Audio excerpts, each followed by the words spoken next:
काम आता है। एक बार सुना होगा गाँव के अंदर लखपति, किसे कहते हैं लखपति? किसे कहते हैं? इसमें पैसा होता है। आप लोगों को पैसा है? मेरी जेब में 210 रुपए हैं। कितने हैं? इसमें क्या हो गया? इसमें क्या हो गया? सही है? अरे 210 रुपए वाला लखपति कैसे हो? लाख कितने होते हैं? कितने होते हैं लाख? 100 लाख, 100,000। नोट 100 बंदों के नोट बात कर आगे नोट जी होते तो 100 नोट में क्या बन जाते? लाख।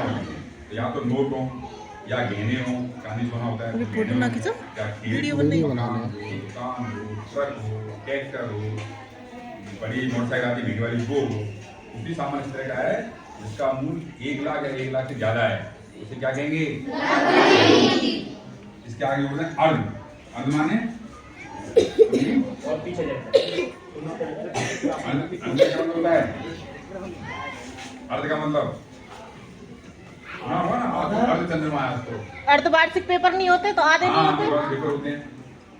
क्या मतलब हुआ अर्ध का मतलब? आधा। तो लखपति का आधा कितना होगा? 50,000। गणित तो ठीक है। सरकारी स्कूल में पढ़ने वाले विद्यार्थियों पर हर वर्ष कक्षा 8 में पढ़ते समय एमएमएस परीक्षा पास करने के पश्चात सरकार आपको अर्धलखपति बनने का अवसर देती है।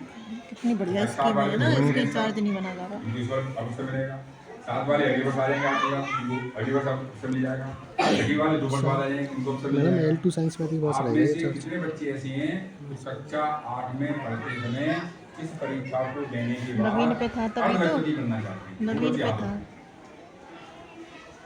अब ले कौन परीक्षा लीजिए। देना चाहता है? उठाओ, होशियार है वो तो देंगे।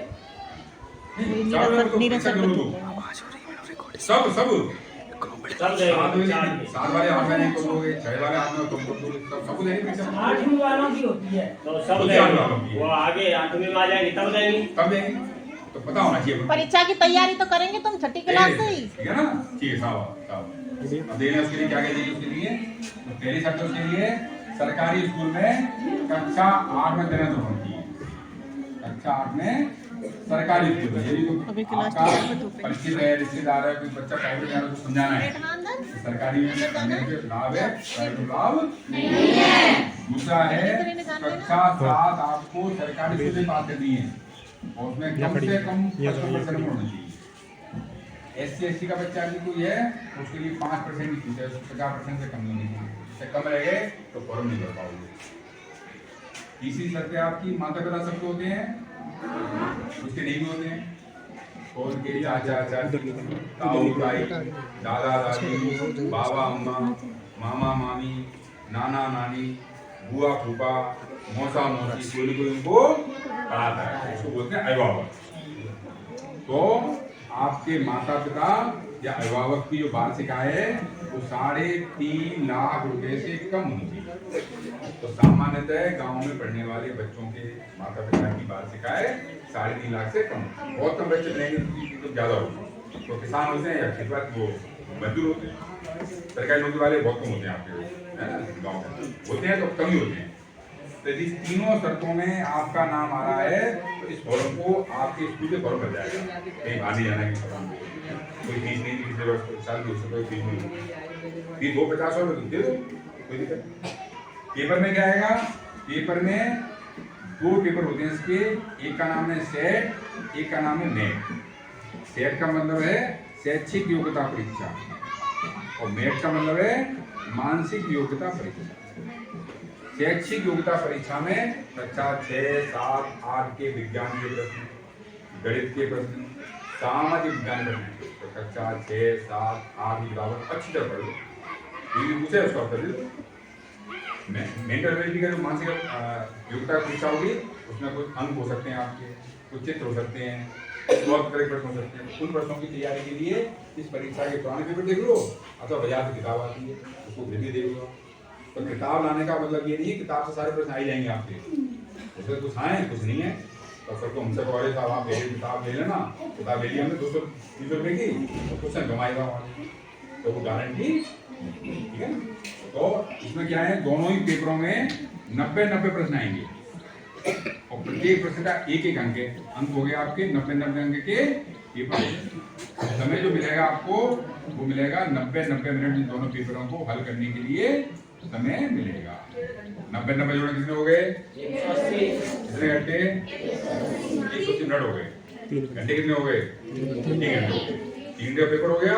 और पेपर हल करने के लिए आधा घंटा पहले एग्जाम रूम में बैठना पड़ेगा। जान जाना पड़ेगा आपका धौलपुर में, वहां जाके पेपर आपको। ठीक है, पेपर देने के बाद में क्या लाभ मिलेगा आपको? अपने धौलपुर जिले के लिए 166 विद्यार्थियों का कोटा है। प्रत्येक वर्ष कक्षा 8 में पढ़ने वाले बच्चे जब इस परीक्षा को देंगे तो उसमें 100 बच्चे होंगे।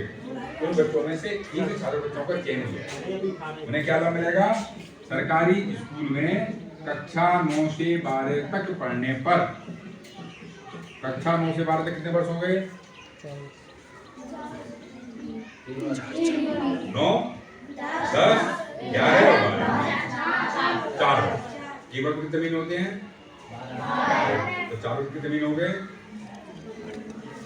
48 महीने हो गए। हर वर्ष के हिसाब से 12,000 रुपए। तो 4 वर्ष में आपको 12 गुणा 4, सरकार आपके बैंक खाते में 48,000 रुपए जमा कर दी।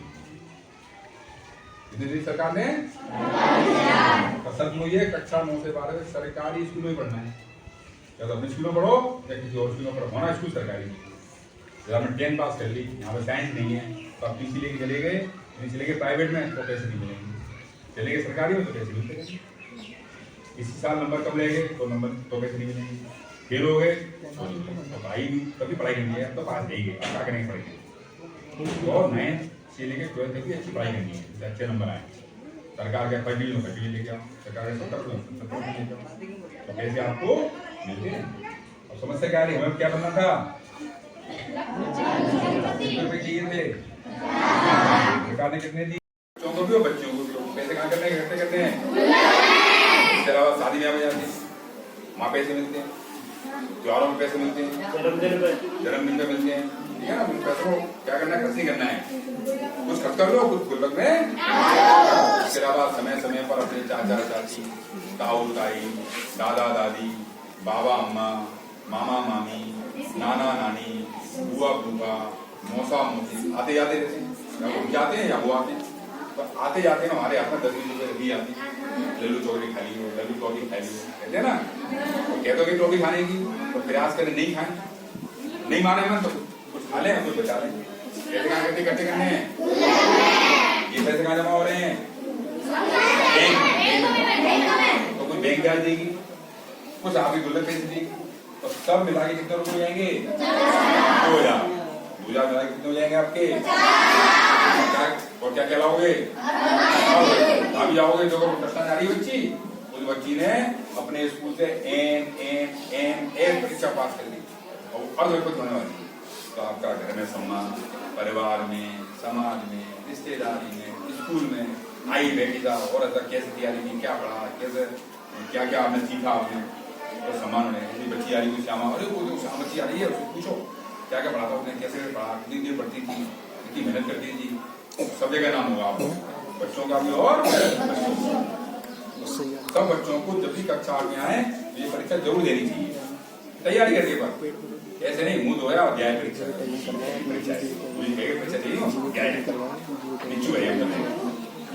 नंबर आए तो ठीक है, नहीं आए इतना आसान नंबर आना नहीं है, क्योंकि सीट है कम, बच्चे है, तो मेहनत करेगा उसी को लाभ मिलेगा। ठीक है ना? क्लियर? अब किसी और प्रश्नों से संबंधित को पूछ सकते हो, कुछ समझ में नहीं आया हो, जब कोई क्वेश्चन उठ जाओ मतलब ये कैसे होगा, चीज आप पूछ सकते हो। कोई प्रश्न नहीं आया किसी को? हैं? नहीं आ रहा?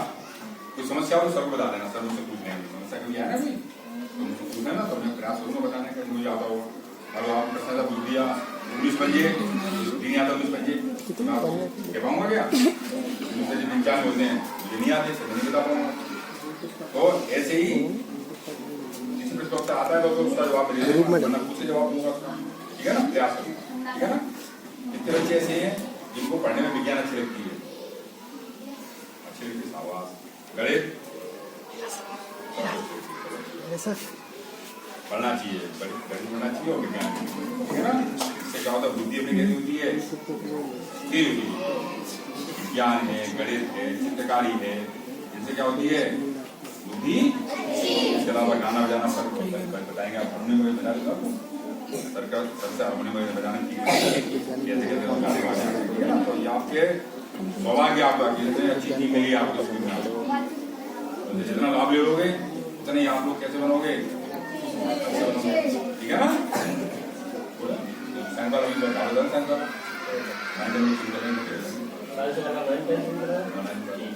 भाई बैठने का है ना।